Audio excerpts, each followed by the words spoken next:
నమస్కారం. రైతు సోదరులకు ఈ సంవత్సరం యూరియా కొరత ఉండేటటువంటి అవకాశం ఉంది. కాబట్టి రైతులు ముందుగానే ఆలోచన చేయాలి. ఇప్పటికే చాలా చోట్ల వర్షాలు పడ్డాయి. వెంటనే పచ్చి రొట్ట సాగులోకి రైతులు రావాలని చెప్పి పచ్చి రొట్టని పెద్ద ఎత్తున సాగు చేసి భూమిలో కలయదున్నడం ద్వారా కావాల్సినటువంటి పోషకాలు భూమికి అందుతాయి.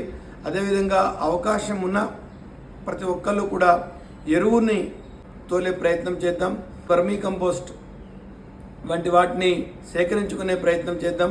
అదేవిధంగా జీవామృతం కావచ్చు, గోఅమృతం కావచ్చు, ఇటువంటివి మనం తయారు చేసుకోవడానికి వీలైనటువంటి అన్ని అవకాశాలను పరిశీలించి తక్కువ ఖర్చుతోటి యొక్క గోజీవామృతాలని తయారు చేసుకునేటటువంటి ప్రయత్నం చేద్దాం. అతి తక్కువ వ్యవసాయ శాఖ ఏదైతే మనకి సూచిస్తుందో ఆ మేరకు మాత్రమే యూరియా డిఏపిల్ని వాడేటటువంటి ప్రయత్నం చేద్దాం. దేశం యొక్క ఆర్థిక ప్రగతిలో, ఆర్థిక పటిష్టతలో రైతు ప్రధానమైనటువంటి పాత్రధారుడు.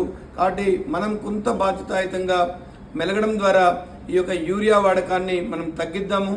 అది పచ్చి రొట్టె కావచ్చు, ఎరువులు కావచ్చు, మన జీవామృతం కావచ్చు, గోమృతామృతం కావచ్చు, ఇటువంటి వాటిని మనం తయారు చేసుకొని మనం భూమికి అందించేటటువంటి ప్రయత్నం చేద్దాం.